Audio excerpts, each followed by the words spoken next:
Believe on, get ready for Arcade Bookshop. Welcome to Arcade Bookshop, your podcast about video games and their literary counterparts for all of you who love to play and to read. Thanks so much for listening and joining us today. I'm Bryce Yoli, and as always, I'm here with my pal and cousin-in-law, Caleb James. And today is another very special episode because we're also joined by Jaime Alejandro. Thanks for coming on, Jaime. Thank you, folks. It's my pleasure, and it's really good to meet you guys. It's been a long time coming, so I'm really excited to get the ball rolling here. Yeah, I'm so glad to have you on. Jaime is the creator of the Coalition for Digital Narratives, which is home to Coalition Works Online, literary journal, and other creative endeavors such as the Arts Calling podcast, which he hosts as well. So Jaime, Caleb and I learned of you through Literary Journal, which you accepted our poetry into in winter 2022, I think. Yeah. And since then, we've been periodically following your stuff, and I started listening to your podcast recently, and I'm enjoying it. I love listening to you talk and the way you talk with all your guests. I think what I like most across the board about all of your stuff is that you clearly just care about people using their creativity and finding a place for it. And you have a way of, at least in your podcast, you have a way of drawing out like where that creativity comes from and why they use it and all of that. And I think to start off, I'm curious where your passion for that comes from. Yeah, folks. So again, thanks for having me, and I really appreciate the kind words there. I think it's sort of it's been a convergence of all of the things that I love in life, and a lot of those things started very early. I mean, I think now I've summarized my life into my creative life anyway, into a life of writing and recording, because that's really fundamentally what it's always been. I come from a family of musicians, on my mom's side, my dad's side, all musicians. So with my dad just being the kind of curious person he is, I've always been around recording equipment. I've always been around kind of gear and having those kinds of abilities nearby. So because I've always been into stories, because even when I was a kid, I was, carrying a ream of paper, writing, flash fiction or whatever. Eventually, even as I was continuing doing theater in high school and pursuing it in college and then doing playwriting, in college and thereafter, I always wanted to find a way to combine these things and really make it something that was truly fulfilling for me, because at some point maybe it just felt like one thing wasn't enough, and maybe I'm just not able to focus. Maybe it could be, that I'm antsy and I want to keep moving, but eventually it just became something that was so logical. And it's kind of silly because I needed to get to a place where I could be emotionally and in other areas of my life, I needed to be okay to find my way to what that needed to be. So I'm sorry, I'm kind of rambling here, but that's sort of how everything began, and it just needed, finding stability for my family and, getting through COVID and all this other stuff to really realize that, okay, you just got to simplify and you got to do the things that you want to do that will allow you to not only express yourself, but to connect with people who are like-minded, who, regardless of where they come from, can have a place, even if it's just for a little bit, to have that bit of poetry or short fiction, or even to share their story with me. That means the world. And, it does seem like a lot still, but I think that's the goal still. Yeah. Yeah, I can relate to that in at least my own version of all of that. Like, you refer to I was listening to your like update on your website recently, and I noticed that you refer to, I think it was in that, or maybe something else. I listed a whole bunch of your stuff, but I noticed you refer to your guests as usually working class creatives, which I think most of us nowadays are. And I don't know how, it's probably a rare thing that you're not a working class creative. Like, I don't know that anyone besides like Stephen King or somebody like makes a full living off of their creativity. And go ahead. No, I was going to say, especially with folks like us who are like poets and are working in indie lit mags, and especially getting to know so many people on Twitter like that, it is the common condition of most artists. But the reality here, and what kind of prompted me to begin just being open about these things, is how rare it is to hear that on social media sometimes, because we're all wanting to present our best selves. And by our best selves, does that mean that we have to present as being more well off or more successful than we actually are? And I'm a geriatric millennial, so my perspective on social media is already like messed up. But I do think that I just wanted to be honest about that. That's who I am. I'm a Mexican in Wyoming trying to make art and connect with people. It's that's who I am. Yeah. Yeah, Yeah. and I like that you like to uh talk about people's backgrounds and what makes their art unique, where it comes from, and like where yours comes from, like how you decided that you have to just do what makes you happy, what drives you, and you have to like balance your life stuff in order to get there. And I think you said something about Julia Cameron recently, which I Yeah. think you're referring to her book, right? Right.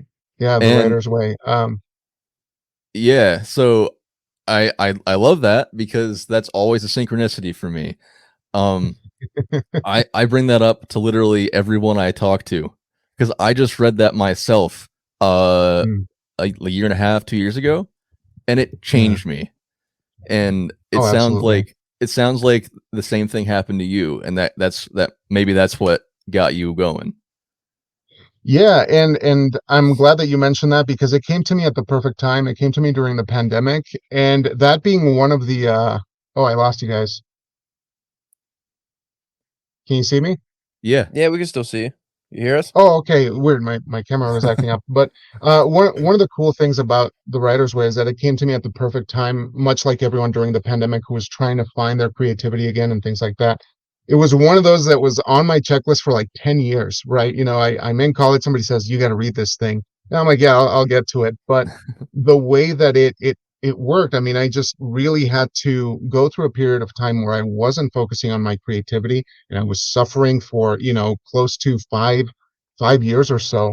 And we get to this period of the pandemic, and everyone's looking, searching for answers. And for me, I had it on the list, and I finally picked it up. And the morning pages, just by themselves, have been one of the greatest things that I've ever done, because naturally, like some kind of crazy person, I walk around with a ream of paper, just always like having that available. And so for me, it was pretty organic to begin the day that way and just expel, to vent. And it's actually reached out to the rest of my creative philosophy and sort of how I see my creative journey. And if I may linger on this just a little bit, this idea that when you're struggling emotionally, financially, or in many facets of your life, I've never felt like I could be creative in a hectic situation like that. There's people who thrive in those environments, in those situations where they say, I'm okay being a starving artist because I'm living my purpose, I'm living my best life.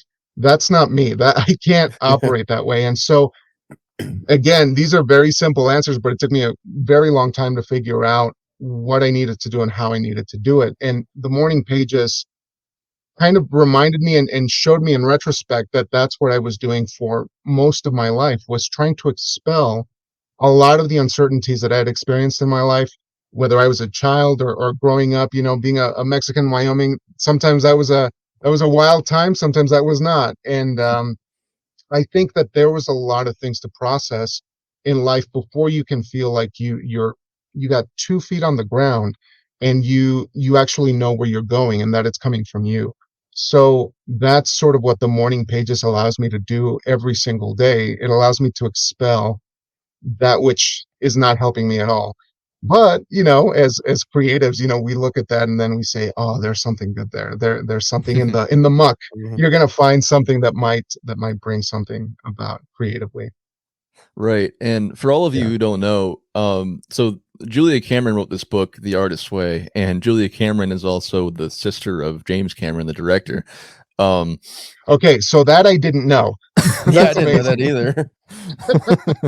Yeah, I found that out because I think at one point in the book she refers to her famous relative or something like that, and I was like, famous relative, Cameron. And then I did some googling and Wow. found it out. But beyond that, the morning pages are something that Julia Cameron recommends, which it seems like across the board, most creative people that I listen to eventually talk about the artist's way and specifically about the morning pages, and they are uh, recommended 3 full pages. I think is it front and back or just 3 Yeah, pages? I mean, it depends. I thought it was 4. Mine's just been 4 Oh, for the okay. last couple of years. Yeah, but Yeah. I think it was 3 front and back.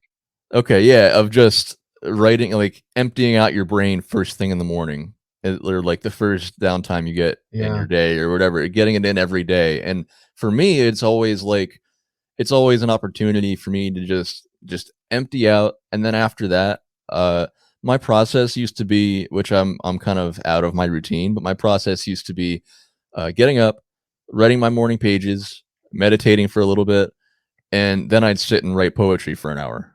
And Mm, it might be crap, but but the morning pages help me to uh, get my motors going, and then I have a better mindset for writing something better and something clearer.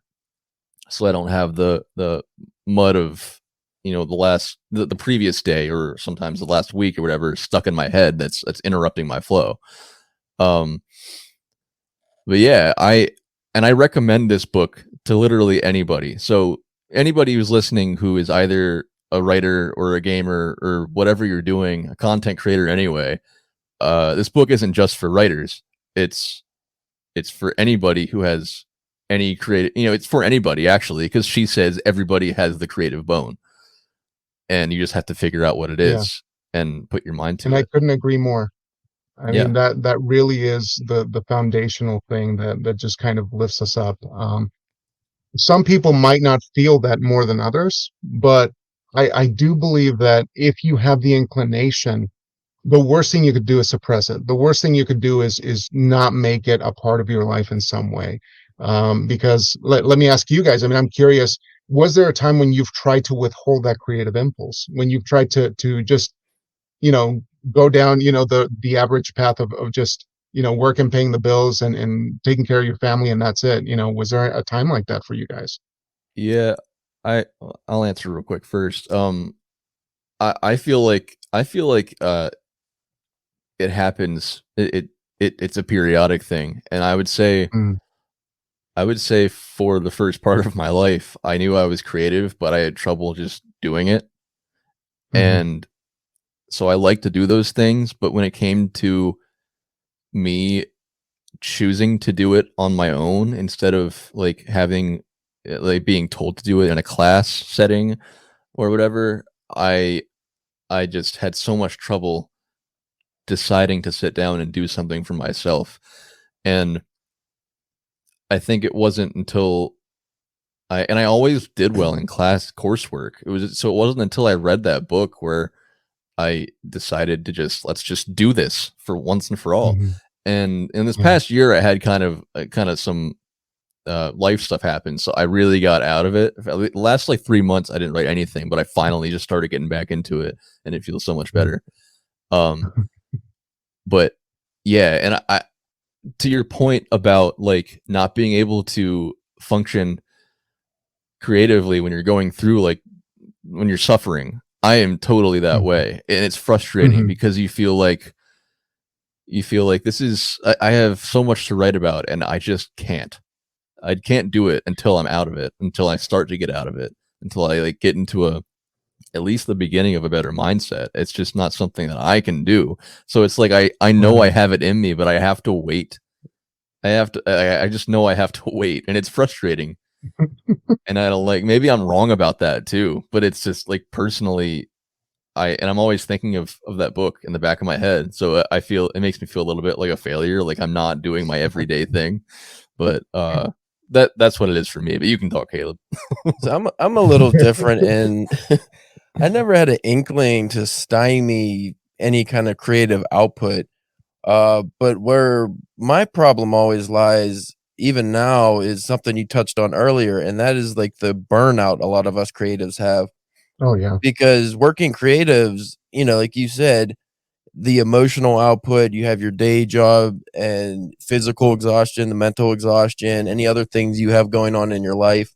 I'm not a parent, but I know a lot of parents that, writers, painters, it's a huge problem for them is just finding the time to do things. And even if they have the time, how do you turn on that creative?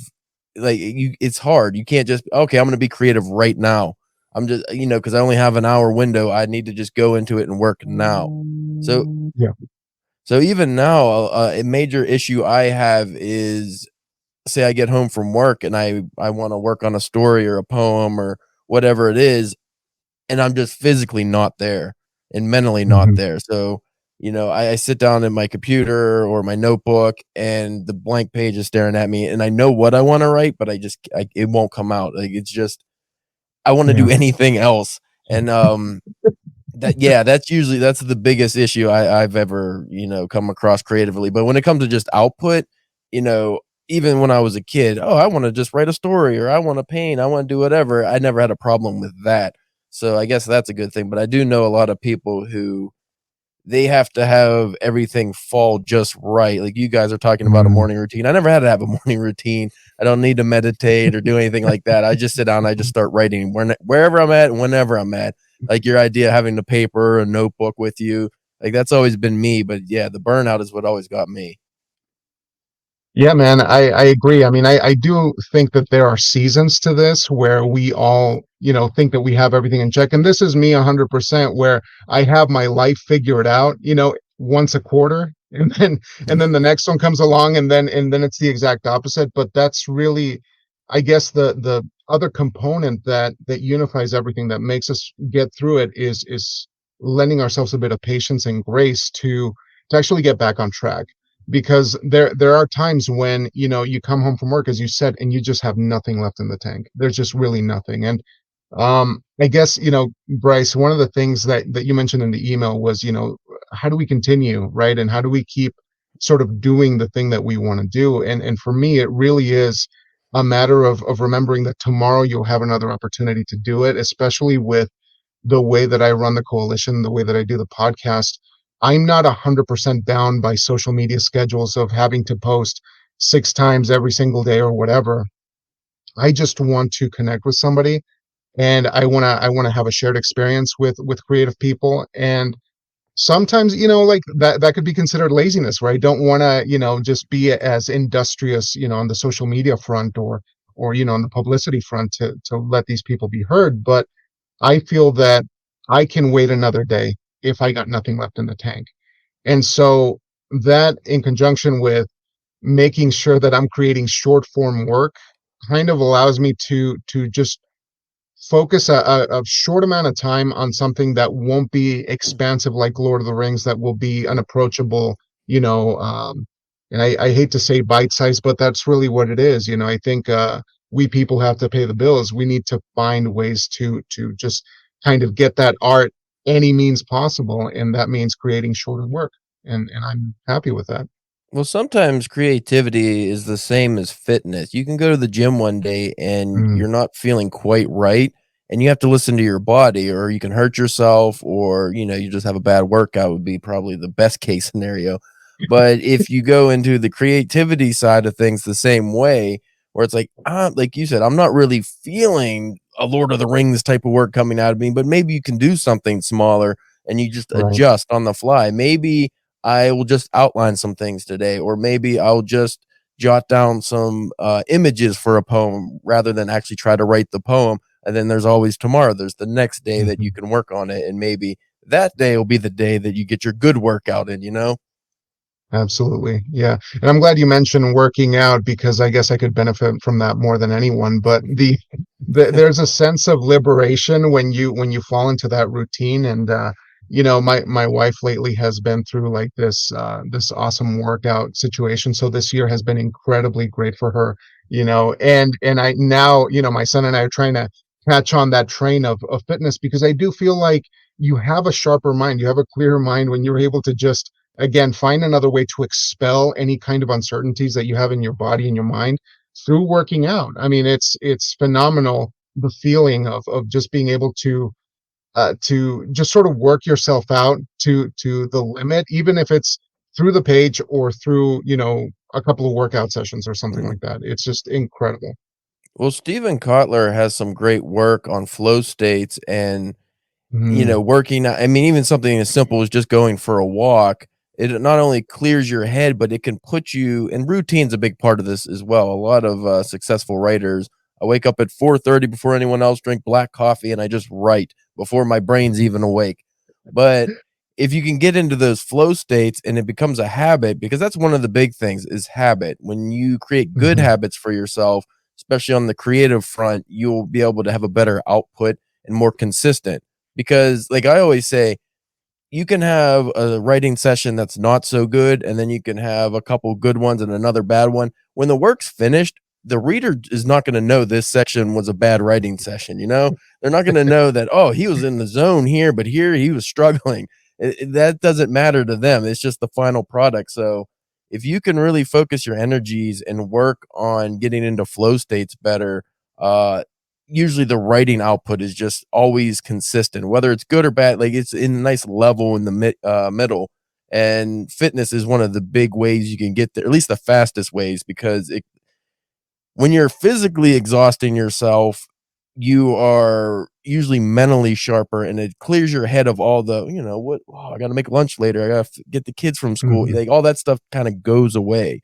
Um, like for me, before bed is my worst time for that. Like right when I'm trying to mhm. sleep, that's when my brain thinks of all the things that I have to do. And usually they're unimportant. They're things that don't really matter, but oh, tomorrow at work, I have this and this and this. But when you are able to clear your head, not just Yeah, sleep is better, but creativity is better. So that's why you guys are talking about writing, the day before in the morning, I'll just empty my head. I usually do that before bed. I just mentally empty my head. I was like, okay, I'm just thinking about this dumb shit, and then dot, dot, dot, dot, dot, and then I'm good, and I can sleep finally. so do you add to your list the oncoming apocalypse? Is that something that's ever on your mind, or how far up the scale of existentialism do you rise at night? It depends because sometimes I look forward to it, so it's not really something that like upsets me. Like some people get upset by the impending doom of a near future Yeah, yeah, apocalypse. But me, I'm like, as long as it hits my state first, whatever it is, and I can get wiped out early. I don't want to be a nuclear survivor or have to walk the wasteland in the road. Cormac McCarthy's the road or something. yeah, So yeah. if I I could be taken out first, I'd be all right. I work with this guy, and occasionally we'll talk about like the crazy stuff happening in the world, and I'm like, might be end times, and he was like, dude, I hope it's this year.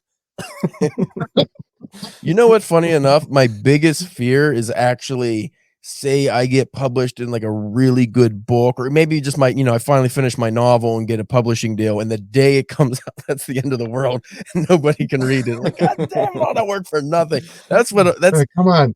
that's only second to like dying at work. Like I always tell people, it's Oh, like if I have a heart attack at oh work, please no. drag my corpse into the parking lot at least. I don't want to die in work. That'd be the Oh worst. man. Yeah, that to me is like the most heartbreaking thing that could happen to a working class person, is like you're just minding your own business, you're clocking out even, and then on your way out, you don't even make it to the parking lot. That's literally my nightmare. One of Oh. many. But yeah, You get hit by a car on your way to the like, oh man, I was yeah, gonna yeah. go home. It's It's always like, because man, that's how it goes. It's never like, oh, I got hit by a car on the way into work. Then that might not be so bad. yeah, yeah, but see, for me, those are the thoughts, and it might sound morbid or sort of weird, but I feel like those are the kinds of thoughts that keep me in check and allow me to enjoy every single day. And I think it might be exhausting for my wife, and sometimes I say, we're gonna die soon, but in a good way, like we can appreciate every single moment because this is all we have, and Yeah, that's a beautiful, liberating thing too. Yeah, for absolutely. sure. Well, I want to talk to you about the coalition works in general, Yeah. because it's basically your home for everything that you do. And if you're not posting whatever it is, you're talking about it and giving updates on it. Mhm. And within this, want to talk about social media, which you brought up already. But Yeah. but before we get there, was Coalition Works kind of like the beginning of you like deciding you're gonna like the artist way stuff? Like you're gonna figure out your life stuff and you're gonna like get down to business. Was that the beginning of it? Well, I would say that the coalition has been a long time coming because I've thought about the coalition in some iteration or another since like 2014. Mm. I had been trying to find a way to make all of these things coalesce, but I just didn't have the answer yet. Of course, my son had just been born, like a year before, and I was running a business. I was a videographer here in my region for like 6 or 7 years, and so that was a majority of my time. So it was something like pushing it down the road. Maybe eventually I'll be able to do this, or this. And when the stars aligned and I got out of, that business, I felt like, okay, now I can really sit down and do the Julia Cameron thing. Now I can really sort out what the next creative direction is going to go, because it addresses your issue, Caleb, that you were saying. Like when I was running a business, I was burnt out all the time. Like I couldn't even breathe. I couldn't even think. And I was doing social media. I was traveling around the state and, maybe neighboring states to do weddings, events, things of that nature. And it really wears on you. And video being one of my passions, it really just kind of fizzled out my love for that, and for someone who had a camera since he was 10 years old, like that was one of those little creative deaths where I was like, yeah, I don't know that I'm going to get that back.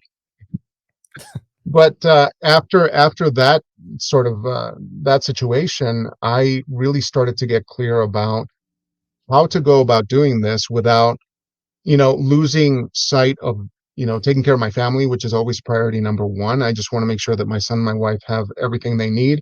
So once I get beyond that, then I started putting together this notion of short form work. I think there's a beautiful challenge, much like poetry, where you cram in as much as humanly possible, where you just have so much to work with, and you add a performing arts element, because that's just kind of who I am. I write, record, and I direct. I mean, I've been, writing and directing since I was a child, wrangling my friends in to do something, to create a movie, to shoot something. Um, and I wanted an extension of that would make sense in my life as an adult, as a parent and a husband and all this other stuff. So I would say that 2020 was a year that sort of jettisoned me into this path. And concurrently, the podcasting was just lining up perfectly, because I felt that for me, being somebody from Wyoming, which has a very good creative community, there's a lot of visual artists here, there's musicians, and that sort of thing. But for me, I felt like I needed to learn my craft all over again after being away from it. So that was one of the things that I discovered as I was journaling, as I was just sort of trying to map out what the future was going to look like. And really the main reason, if I may be selfish for a little bit, for Arts Calling, was to get to that point where I could meet incredible, talented people like you, and kind of learn what else is going on, and sort of get a sense of, what the creative pulse, of the nation, or maybe the world is, because, I've talked to a lot of international folks as well. And it's been incredibly illuminating, like just being able to talk to people about poetry, to read their poetry, the way, that I read you guys' poetry, and I was just completely, made alight by something beautiful that I wouldn't have expected. Like, I think that has made me a better artist, and that was the goal all along. Not only to become a better, preacher of this working class creative idea or notion, but just to get better, just to do better by connecting with others. And that's how everything sort of coalesced. And now, we have the Arts Calling podcast, which kind of fuels us with inspiration and teaches us, and, teaches me, of course. And the coalition is sort of a byproduct of that. What do we do with this information? What do we do with this creativity and knowledge that we have? We put it to good use in short form work. And so that's what the coalition is. Yeah, And that felt like a rant. no, it was all great. Sorry, you oh, you're good. Okay. He was frozen like this. Yeah. Gas hands. You were doing gas hands. You were frozen like. I hope that shows up on the video. But No, I loved all of that. And actually, I think before I even saw the Coalition Works, I was considering starting my own literary journal, and I was thinking, Mm, what if I just make this a home for everything? Like I'll yeah. have a writing workshop hosted on here too, and I'll do all this Hmm. stuff, just like you're doing. I mean, I don't know if you have a writing workshop, but that it was the same kind of idea. And then I saw your stuff, and I was like, well, this is it, and it's great actually. And yeah, I love what you say about engaging with other people and getting inspired that way, and like having that to be a basis for your own creativity to keep it going and Hmm. keep them going too. And it's funny because we weren't going to do guests on this show initially, and then we decided it would be a great way to complement it, because Hmm. how many video game podcasts are there out there, and how many writing podcasts are there out there? So, and I know, like, people told me, like, you should pick one or the other, and I'm like, well, I don't want to. I want to bring it Exactly. together. I want to bring it together, and I realize that makes it harder to reach your niche audience, but uh I want to bring it together because those two things tend to clash. And anyway, my point starting the sentence was uh, was that I didn't expect to enjoy these interviews as much as I am, and I thought I would be Mhm. terrible at it, and I thought I would just clam up and be nervous, and it would just be a disaster. But I love talking to people like you Mhm. and to David, and we just did an interview with this guy Jay. He has a channel called Square Pegs. He's Mm. a video game collector and used to do QA uh, for a video game company. Um, Mm. we haven't done a lot yet, but I'm already enjoying it so much and finding that it fills me up to learn about where people came from and Yeah. how they continue, and how each step of the way it gets them even more motivated to do the next thing. Mhm. So Mhm. yeah, I love that about podcasts like yours and your website, where not only do you have your literary journal that you're the editor for, and which you run that by yourself, right? Yeah, yeah, and it's a small effort. I mean, I think that eventually, if collaborators were to come on board, I would be welcome for that. But I think right now, because it's a learning moment for me, I Yeah, really want to take my time, and I want to make sure that I'm facilitating a publication experience that is good. I feel like Mhm. I'm still kind of getting learning the ropes of that end of it. But yeah, there's room to grow for sure. yeah, That actually makes me wonder if you've had a similar problem as I did in the past, because I ran my own literary journal for years. And it was kind of similar, but we had open submissions, and sometimes you just get, so many submissions. Hmm. We would have like 1 month, we would get a couple hundred submissions, and it was me and like like one or two other people that would read the submissions, and I did all the replying, the editing, the formatting. Hmm. And then, we had the podcast and stuff, and I wanted to do more things. We weren't even doing really interviews on the podcast back then, just Hmm. because the time wise, it was difficult to navigate all that Yeah. stuff. But like my question to you is, how do you, how are you able to do your creative stuff when you have so many other people's work you have to focus on? Because that's what ended up sinking me. Is I found I wasn't doing any writing because I was, Hmm. reading and covering and editing and everything else, other people's work all the Sure. time. Yeah, so it's actually a good question because it's something I'm still trying to figure out now. But I work off a checklist, and I try to make sure that I have certain days where I don't do coalition things or I don't do arts calling things. So Monday's usually my day, in the evening, where I make sure that I edit the podcast, because if I leave the podcast to the middle of the week, it's not going to get done. It's just there's so much life slinging coming your way, that you need to make sure that you front load the week. And for me, that's always my plan. So Monday's arts calling, Tuesday's the coalition, and then Wednesday, Thursday, I try to make up whatever thing I haven't done Monday, Tuesday, and then Thursday or Friday are my days. So like I actually get to just write, be free, and not have to worry about much, which is why sometimes it takes a little bit to answer some emails. Sometimes it takes a Mm, little bit to get things moving. But again, I think I just have to accept that my pace is not one that operates on social media time. I would, can't be somebody who's constantly worrying about the response online or if I'm going to fade online, because surprisingly, if I just keep things in check, people still come. If I keep the issues coming, if I engage in the right way online, not pestering people, not doing anything like that, I can just focus on the work. And that took a long time for me to figure out, because in the beginning, with the podcast and the coalition, I felt like I had to be on all the time and I had to Mm-hmm. be sharing and doing all kinds of stuff. And for me, that's the stressful thing. That is the thing that just completely like wears me out. And I say, oh, forget it. None of this is worth it. We're all going to die anyway. And again, I get a certain existential about the whole thing.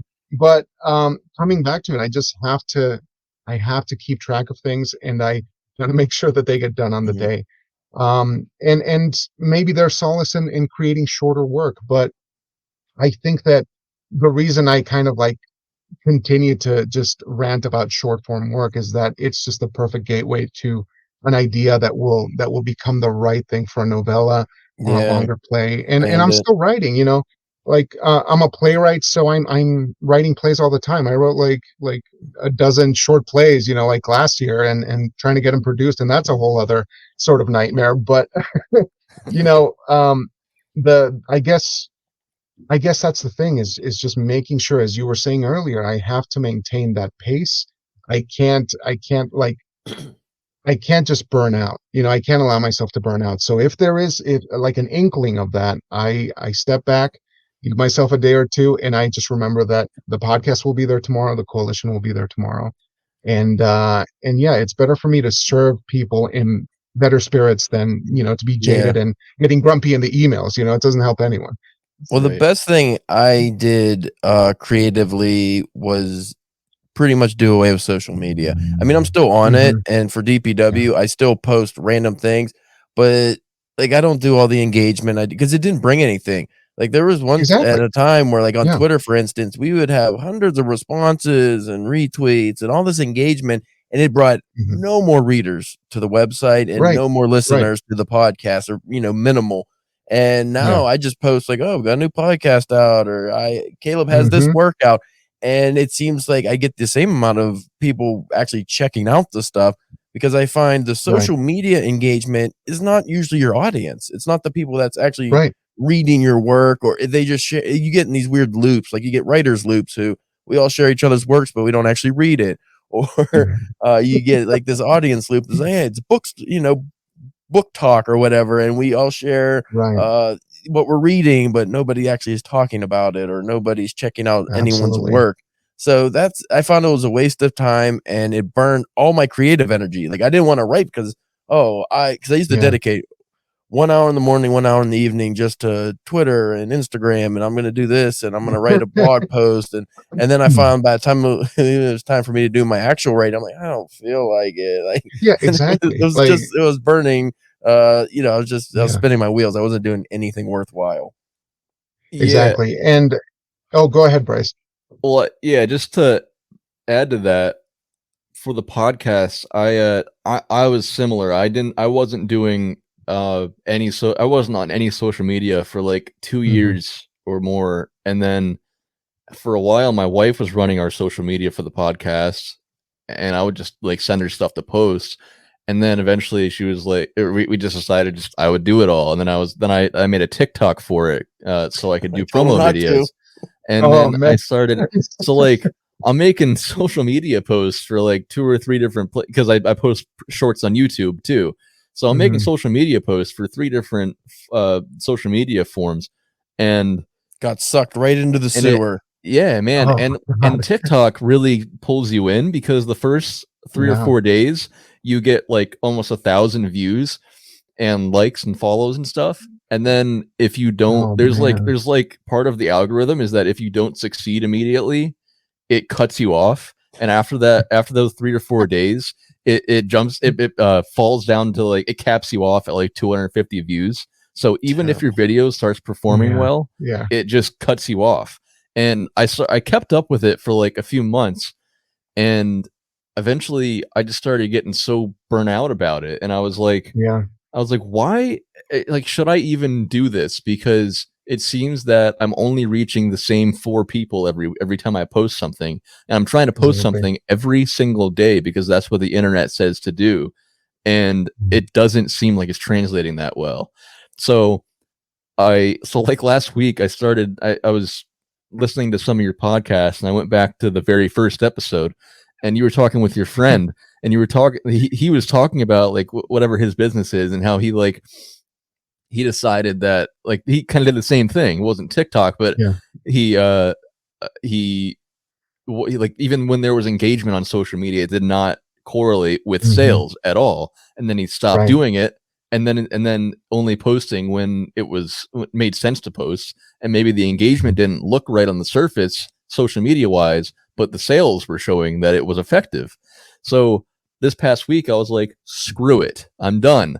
I'm I'm still posting promo videos, but what I was doing was posting like funny videos, irrelevant stuff, just to have something out there every day. And now I'm like, I'm over it, not doing it anymore. I'll post when it makes sense to, because I want people to think about it. But like maybe I don't post for 3 or 4 days. I don't care. Yeah, So for yeah, sure. Yeah, it's a slippery slope, man. I mean, I was on TikTok for I would say about 45 minutes, and then I deleted it off my phone because I said, if I continue down this road, I'm going to die on this platform. Much Yep. like the guy who's like leaving work and then he dies like right then and there. That's what would have happened to me because it just completely sucks you like dry of effort and time. And those are like the only things that we have. Like, isn't there a way to organically connect with people by word of mouth, by just genuinely engaging with folks? Like, I'm a big fan of Arcade Bookshop. It's a great podcast, and I just feel like we found ourselves, right, in a fairly organic way, and we didn't have to shout from the rooftops, but here we are having this beautiful engaging conversation and enjoying each other's company for just a split moment here. And I think that it reminds me of something that one of my guests said. Mr. Richard Jeffrey Newman, he's a poet in New York, and he was talking about the idea that you were addressing as well, Caleb, of literary citizenship. What does that mean? Is it just shouting from the rooftops that you bought something and that, like, everyone needs to read it and then call it good without reading it? Like what is our responsibility as members of a small literary community online, or maybe a massive literary community online, depending on kind of like where you stand on that. Like, I feel that it's difficult to engage with something because we feel like we're losing time. Like, we have to stay on the social media wheel, and I think we would be better served if we genuinely reach out and try to make connection with folks and read their work and engage in that stuff. And honestly, like, that taught me a lot running the podcast, just actually getting to meet the authors who write their work, and I read their work now. Brilliant stuff. And it's something that I wouldn't have done otherwise. I would have been on that same TikTok wheel or just trying to be Mhm. heard. But when you hear others, when you give your attention and you try to serve others, things naturally start, coming to you. And What we would forget you about rather that. have? We really do. 500 loyal readers, or your audience is maybe in the millions, but it's like a TikTok audience where they're not Yeah, checking out your yeah, work, they just know you. And I mean, I right. guess if your goal is just to make money, that would be better, but I would rather have a very absolutely. small Yeah. loyal readership. Yeah, and this is, I mean, this is again another epiphany that seems very clear. But somebody like me, I felt like I needed to just kind of fall on my face several times to figure out what I was going to do. And one of the biggest sort of realizations was that I needed to decide what game I was going to play. Did I want to monetize my work? Did I want to be heard and cut through the masses of literary folks who are sharing their work? Is that the road that I wanted to take and sell my stuff for money and that be the primary driver? Like, is wealth the one thing that's going to gratify me and validate everything that I have to offer? Or can I just try to do this on my own terms and connect with people? And granted, like, I'm not a starving artist anymore. I work for a living. I pay my bills. So my priorities are a lot different. And so it's difficult for sometimes for someone to accept that sometimes, but for maybe somebody like me who doesn't have connections, who isn't like, excuse me, somebody from a well-off family, like I can't do that. So I made the choice to try to honestly engage with people as best as I possibly could and serve as best I can. So, you know, I'm not interested in making money with my art. I'm interested in generating connection, and really getting my gratitude and sort of like my worth from that, you know. Yeah, I love it. I have a buddy who I talk to about all my podcast stuff and all my writing, all my creative stuff, and I actually just reconnected with him a couple months ago. But Mm, he tends to talk to me about my work about in terms of money and like you yeah, know making something off of it. And I'm kind of starting to challenge. Like I was listening to that for a while, and that's where I was getting really absorbed in the TikTok stuff. yeah, yeah, But I'm starting to challenge him a little bit on that, and it's nice to hear his perspective and like balance those things because you want to get momentum regardless, hmm, but it's right, about how it like in what way that this matters to you. And right, I, at the end of the day, it would be nice for the money to come, but that's Mhm. not where I'm looking, and like Caleb reminded me, and that was kind of it was kind of the point that I decided is to like chill out with social media. Caleb was mhm, like, this is supposed to be something that we do for fun to supplement our writing and our creativity. It's not a right, business. And I was yeah, losing sight of that because I was getting really into yeah, the podcast and I want people to listen to it. But like he mhm, said, like if we're doing social media and getting all these views and stuff, we're turning into social media stars potentially, Mhm. not like right, writers and and you know yeah, and I gotta say that there is absolutely nothing wrong with that, so long as that's exactly what you want to do and how you want to go about doing it. But exactly. most of the time, and I say this as somebody who's been swayed by social media, like I've wanted that. Not because it was in my heart or something that I deeply craved, but it was something that everybody else was doing. Hmm. And that's difficult to accept. So that's when the journaling comes in. That's when, Yeah. actually doing the work comes in handy because you clarify who you are and why you're doing the things you're doing. And bless Julia Cameron, like that's really like the gift that she's given us is that ability to have a conversation with ourselves about how we want to do things, how we want to invest whatever little time we have on this earth to serve, to give joy, to collaborate in some way. Like that's the goal, isn't it? Well, that's Well, for just a me it great is. message. Again, Yeah. yeah. Well, our society has a strange habit of equating success with sales. I don't Oh, know how many yeah. people I've had where I tell them, "Oh, I'm getting published in this," or I have a story coming out in this anthology or journal, and they go, "Oh, how much did you get paid?" That's usually the first question. It's like, First thing. why Yeah. does that matter? Like, if I don't get paid, I'm not. I can have 100 publications under my name, but if I didn't get paid for them, I'm not a writer. I'm Yeah. not a successful author. Uh, I think that's very strange because at first it's if you're not published in something, you're not a real writer. If you write, you're a Hmm, real writer, in my opinion. That's all you have to do. hmm. You have a passion for writing and you're writing. That makes you a writer. But to a lot of people, you have to get published. But then when you get published, it's well, did you get paid for it?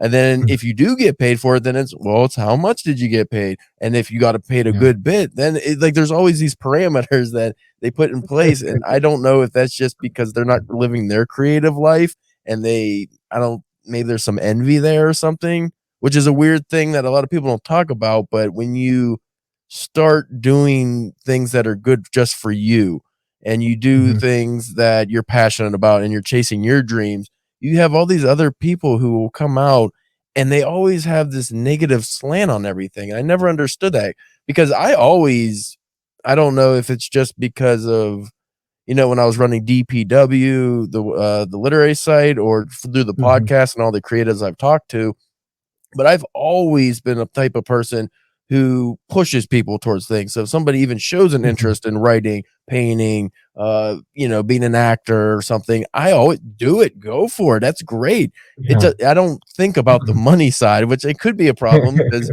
if you get somebody that's very obsessive about things and then you push them, hey, go full for, you want to be an actor, go be an actor. Yeah. And then they don't pay their mortgage. That could be a problem, but I think it's very important to chase your dreams instead of focusing on other people's dreams that they're chasing.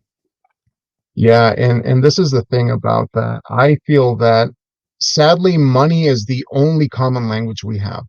I mean, that's just the absolute reality. And given that life is really, really hard, I mean, just to exist is incredibly difficult. It can turn people sour. It can make us jaded, and that's one of the reasons why we have to continue to share and try to connect as best we can, because I we just have to cheer each other on because we're all we have. We are all we have, and if we focus on the financial monetary aspect of it, you're just going to be winning in the short run, and you're not going to be generating the kinds of connections that are going to foster a decent quality of life, especially in this day and age when, again, and I'm sorry that I keep talking about social media, but I do feel that we just have to recalibrate a little bit how we are connecting with our society. And I say this as an introvert. I mean, I'm like 60% introvert, 40% extrovert. That's what that 40% allows me to communicate with people on the podcast and to be here right now. But generally, I just want to be at home. I want to scroll sometimes and not do anything, not see anyone, even in my periphery. But I understand that we just have to reach out. We have to make sure that we're connecting with people on a human level. And yes, we're doing this online, but ideally in our communities, maybe there's a way to do that, in smaller circles in our communities. Yeah, and I like. I was going to say this earlier, but with that, I like that your website isn't just for. I mean, it's not just for the journal. It's not just for your stuff. You volunteer to make announcements for the people that you that you include in the journal and that you have relationships with, or anybody creative, basically. Like you will talk people up just because you want to support everybody. And I don't know, I mean, maybe there's other journals and stuff that does that, but I think it's a very unique quality that you have with the coalition.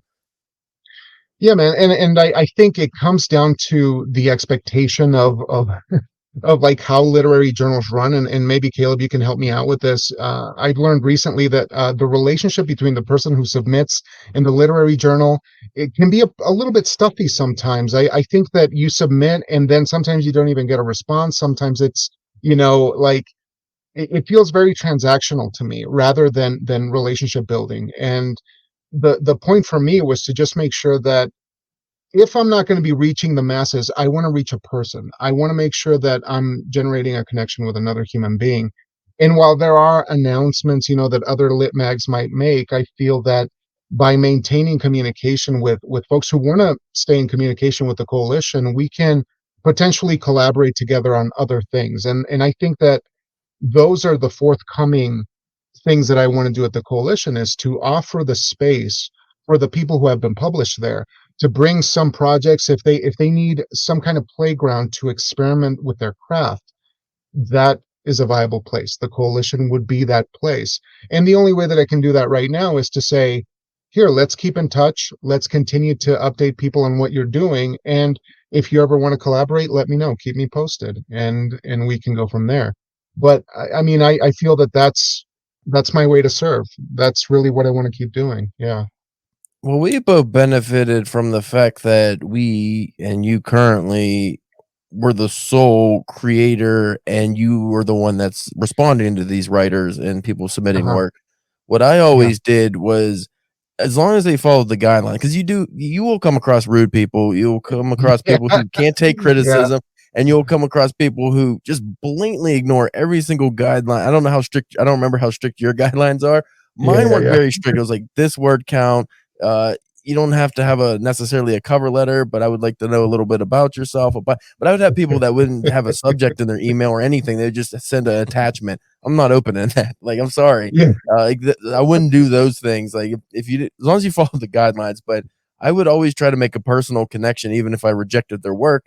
I would, if I Mhm. could, because like I said, you get a couple hundred submissions a month, and you're Yeah. the only one reading them or one of the only ones. It's hard to have a personal response to. And I get that. Like, some of these literary journals, they get thousands of submissions, Oh and they yeah, have yeah, for interns sure. working for them, maybe the unpaid, college kids. They're not going to have a Exactly. personal response to everything. But I would try, even if it wasn't a detailed response. But when I rejected people, I would try to tell them why. Because Mhm. that gives them something to work towards. If you get rejected and you don't know Sure. why, which I've had countless times, that's one of the worst feelings, because you just immediately assume, as a creative, unless you're Kanye West, I'm not good enough. Like, that's just you don't have that ego. You're just like, I must just not be good enough. It's never, oh, they don't know what they're missing. Yeah, because So what you're asking for is communication. Just yeah. a little bit of communication. That's it. That's all you have to do. Well, that's the thing too. That usually means the world to people when you can just have a slight like, when I get an email, even a rejection email, like, I think when I submitted to the Missouri Review last year and they rejected my Mhm. story, but they just said something nice about it, and it was only like a sentence or two, but that was like, yeah, like, that means the Yeah, world to yeah. us, because it's like, oh, they didn't think it was hot garbage. They don't think I suck. They just didn't want the work, or they didn't need the work. Right. So I would always make it a point to be somewhat personal in my emails if I could, and just be, Mhm. and follow up too. Like, if you want to submit again or not, that's fine. But if you have work coming out, let me know, and I would share people's work. And that's how the whole ball with the DPW podcast got rolling, with all these guests Mhm. that want to come on now, is because Yeah. I'm actually enthusiastic. I want to meet you. I want to talk to you. I want to share your Right. work. I want to see you do well. Like, and I looked in, like, your list of your podcast. You seem to be already have covered a lot of the people I have coming on. Like, I have episode Monday coming out with or Tuesday coming out with Tyler Gore, who you had on not too Oh, long ago. nice. Yeah, yeah, I yeah. think that might have been your recent episode, actually, one of your recent Yeah, ones. But that's the latest one. Yeah. yeah, but it's just like, he was so excited to be on, because I was just, oh, I loved your work, and just what I Yeah, didn't even read yeah. his whole thing or anything, but like, He's just that great. means the Yeah. world to people. Not the praise, Right. but just the fact that you care. Like, if you could just, Because because we're people are so used to Mhm. uncaring people, that when you actually, because social media conditions you to not care about people. Absolutely. Like, people Absolutely. can't even hit a like button on something. Like, oh, I wrote a whole story that took me weeks to do, and I'm putting it out for free, and people can't Uh, even hit the like buttons. Like, come on. oh my God. Yeah, yeah. I mean, I do think that we need to fight against that conditioning. Unfortunately, it's not secondhand anymore. And so, I mean, I do think that we're on our way. And again, we just have to focus on what we can control, and that is what are the little oasis, plural of oasis, that that we have, that we can control the environment where we can treat people like human beings. That's really all we can do. We can't put pressure on these corporations, to do the right thing, and try to monitor these things so we don't become addicted to this technology. But I sound like such a like a Luddite, on this podcast. But I think that we just have to train ourselves again to treat each other as human beings, and find your way to do that. However you want to do it. Just remember that the person that you're talking to is a human being, and not an interaction, not a financial interaction, or anything, They're not frivolous, just or words on something. a It's screen. exactly, Yeah, I exactly. think the way That's fine. to reteach ourselves to do that, or reteach our own community to do that, is to teach people to, like, look at social media differently, or consider how it actually benefits us, and start doing things for yourself. How many, Exactly. and like, Yeah. again, I don't want to keep talking about social media either, but like, how many, Sorry, guys. no, no, no, it's not you, because like, we were already going to talk about it with you, but because it's relevant, and it's a little bit damaging to our community. And because how many videos are there where and maybe people don't even think about this, but how many videos are there where people are posting like lip syncing some random person just saying something funny, and then that's supposed to be funny again. Yeah, yeah. Like Well, that's yeah, a big problem to me. And I think you like people need to start doing things that they want to do, not that they know is gonna get views. exactly. Yeah, because what you get at the end is recycled material. So everything starts looking the same because it's supposed to be the trend-setting thing. And I just think that obviously being honest doesn't get you hits. Like being Yeah. yourself doesn't really amount to much sometimes. But we have to we have to continue with that, because I think if we continue, then things happen organically. I still Yep. hold to that we're kind of tricking ourselves into feeling fulfilled by something that is just wanting to take our time and effort away. Yeah, and this will be my last point on this, but I I'm always trying to. This is another Julia Cameron thing. But I'm always trying to just move with synchronicities. So, like, my wife has a vegan baking business, and she Hmm. has always said that the most growth comes from letting things go naturally, not Yeah. over focusing on one thing and like really pushing it to get yourself out there. Uh, like someone just suggested to me that we reach out to a certain podcast network to see if they can like help us with sponsors and stuff. And I Mm. had heard of that podcast network from another podcast I listened to. So I was like, well, that's two times I've heard of them. So I'll do that. And then I was telling the buddy that I referenced earlier about that. And he was like, dude, you should reach out to these other ones. And I'm like, well, if it seems like I should do that, if it comes up again in my life, sure. I reached out to the one, but I'm not gonna overdo it, because if it's not something that seems like the universe wants me to do, I'm not gonna push that. I need to remember that synchronicities aren't just coincidences. They're like signs, they're motivations to direct you where you're supposed to go. And you're saying, just go with the flow of like where the world is pushing you, like, or where the world is guiding you, not pushing you. Like, just let things go naturally, and that's where all the most growth comes from. Yeah, absolutely. I mean, I tend to get pretty spiritual about this, not in a religious way, but just in letting the cosmos speak to me. And that Yeah. sounds super woo woo and kind of weird, No. but I think once you start looking into the absurdist way of life and sort of thinking in that realm, I think everything sort of becomes a matter of accepting that which you can control to some degree. I mean, it's literally just living in the gray and saying, I'm going to try my best, even though like whatever happens, happens, whatever doesn't, it's totally fine. But the most important thing is putting effort in the right places toward the right things. And that requires you to do away with a lot of stuff that doesn't really have anything to do with your life. And again, a lot of my life is offline. A lot of my life is making sure my son is going to school, my son is emotionally, physically okay, to go on and live his life, making sure that my wife and I are doing okay. And it's that those are my primary pleasures in life, and that is the sort of the North Star of anything that I do. And so the creative life, sort of as a satellite to that, just kind of has to stay in orbit in the right way. And there's very little else that I can accommodate to make sure that that life stays balanced, and it's hard, to say somebody invites you to do something, or an opportunity comes up that, is kind of the right fit, kind of not. Sometimes you have to do away with those things. Sometimes you can't engage in everything. Yep. So you got to say no. You got to say no and focus Yeah, on your joys, focus on, stuff that nourishes you. Yeah. absolutely.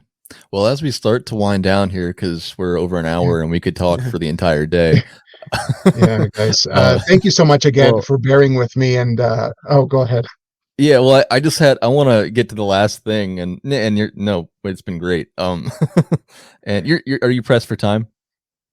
No, no, I'm good. I'm good. Okay, I just want to make sure. But yeah, so as we start to wind down, with Arcade Bookshop, I mentioned in my email to you, like, we're always trying to emphasize to our listeners how important stories are, whatever they are, all shapes and forms. And that's why it's great to be able to have conversations with people like you and listen to you talk to other creatives.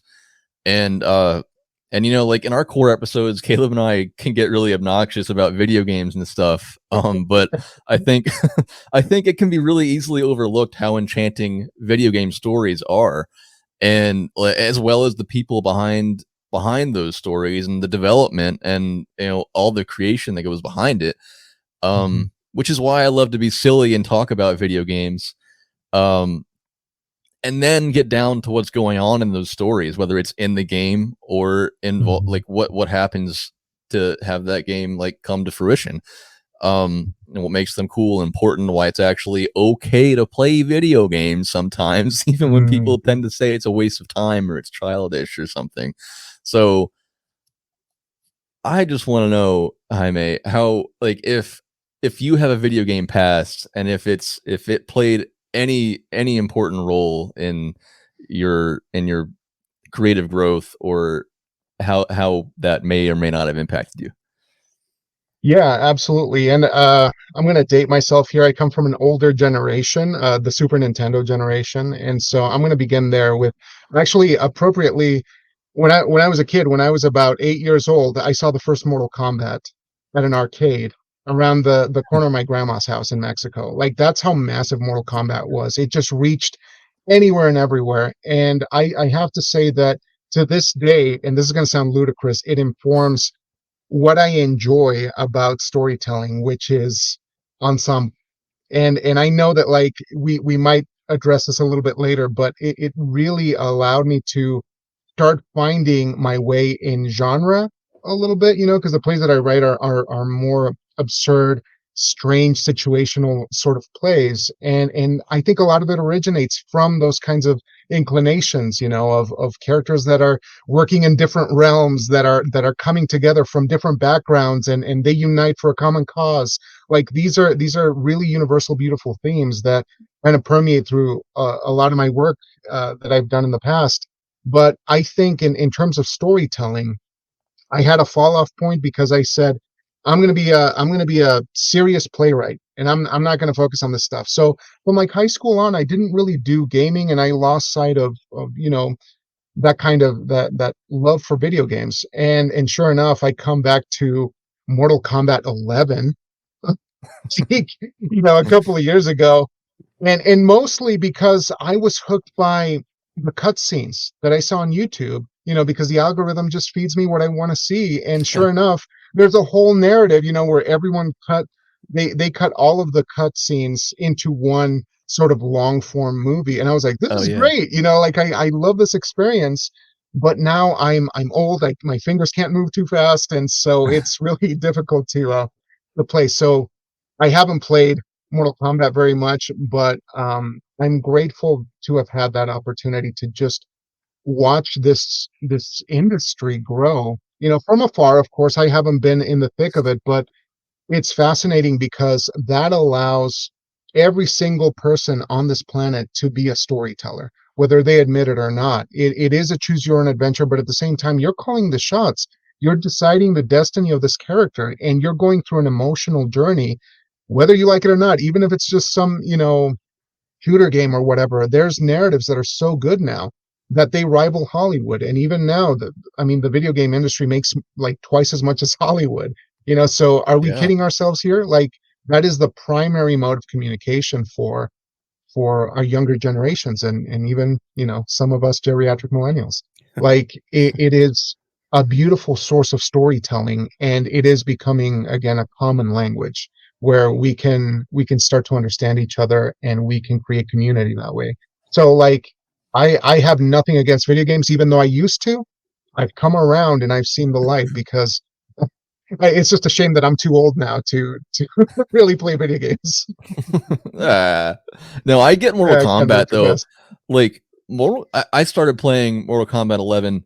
I didn't play very much of it, but it teaches you in the beginning how to do all the moves and stuff. And I was like, dude, how in the world? Like, you really have to have like nimble fingers and like and memory to know all those things. But yeah, and you mentioned how the video game industry is starting to make so much money, like rival Hollywood. Like a good example that I heard recently, when Disney bought Star Wars, they bought it for something like $4 some billion. Yeah. And then recently when Microsoft bought Activision Blizzard or whatever, they bought it for like $68 billion. Jeez. Yeah, it's just staggering the amount of money that's circulating through. And you know, my son plays Fortnite, so that's really like my closest association that I have right now with video games. And the release was for this latest iteration of the game was just massive, that it shut down Fortnite servers. I mean, the amount of interest that these games are generating is incredible. But I feel like the good thing, and I try to look at the upside of this, because most of us need to learn how to engage with other folks, with strangers, and it's a wonderful social exercise, and I just hope that it, you know, stays positive. But it's an undeniable impact on our lives now, for Right. sure. And I hope that more of these conversations can continue to happen between people who are like big gamers and people who are big creators, and teach each other to do both. And I know I do realize that it's a challenge to do both because of the time investments for each of them. But I just think I think there's a stigma against video games, even though it's it's such a huge thing in our world still. And I just want those groups to come together. I don't see any reason why they can't. And because really think of Comic-Con, like it's not that far off. Like comic books are not that far off from video games. So yeah, and it's a beautiful thing, man, because you are fully expressing the best version of yourself right here on this podcast. You are sharing a lot of your loves, and you're threading them together, and you're sharing them out into the world as they're intended to be, because they're your configuration, right? And so I absolutely adore that, and I just hope that you continue this, because soon enough you're going to have other people circling around who are going to have this very specific shared interest that you know, that doesn't trend well, or whatever, you know, people might say, but it's uniquely you. And you're gonna keep finding more of your people, and you're gonna start building that community and making it stronger. Yeah, and I would love to have you back on, maybe to talk about, maybe you can be on one of our book episodes or something. That'd be awesome. Sure, it'd be a huge honor, man. Yeah, and before we finish here, did you have an opportunity to think of a book and video game that remind you of each other, or have a connection? I kind of gave it away, but yeah, I was going to say Mortal Kombat. Mortal Kombat. And since I kind of covered that, God, it's so lame. But how about we do Pac-Man and the Langoliers, huh? As an early childhood memory. I think I credit Stephen King to, he's absolutely changed my life, and he's the reason that I learned English in middle school. I was reading books that I wasn't supposed to, and picking up books like Carrie the Shining and 4 Past Midnight, which has the Langoliers, completely turned my life upside down and gave me a love for the craft, for writing, and just having that association in my mind. The Langoliers felt very existential, very weird, and it again, as you folks know from the Coalition, that's really sort of a focal point, is that existential dread, that absurdist angst of trying to just manage the madness that is time. and I sort of put myself at ease knowing that those Langoliers are more like little Pac-Man than anything. And so it keeps the fear at bay. So I would say that. I love that. I never would have made that connection between the two. That's so good. but it's also a unfortunately I have strong memories with the old TV adaptation of the Langoliers, which I mean, hey, it was great ensemble, it was great mood, but then those guys showed up, and you're like, what are we doing here? It's kind of a disappointing third act. But yeah, I thank you, Pac-Man, and thank you, Stephen King, for the Langoliers. All right. Oh, man. Well, I'm gonna start our outro here, but hang on with us for a minute afterwards. So thank you everybody for listening to Arcade Bookshop, and thank you for being here, Jaime. Everybody be sure to check out Jaime Alejandro's many projects on coalitionfordigitalnarratives.org. You can find his podcast there or on Spotify and probably many other places, as well as the Coalition Works Literary Journal, which you can read or watch for opportunities to submit your creative work. Is there anything else you'd like to plug for yourself, Jaime? Actually, no, you did a beautiful job. I hope that you folks check out a new piece of fiction that I have over at Barrel House. It's called The Last Offering, and I'm really proud of it. It's a short little piece, and yeah, if you like folk tale kind of stuff, I think it'll be Oh, nice. great I'll for check you. that out as soon as we get off, actually. I actually read it Thanks, yesterday. man. It was really unique. I liked it. One Oh, question before you finish your outro. Coalition Works, are there any plans for a print journal in the future? Because you do such a No. good job with like I forget the name of it, but it's like an online page turning kind of, it looks like a book, but a print journal would be really cool.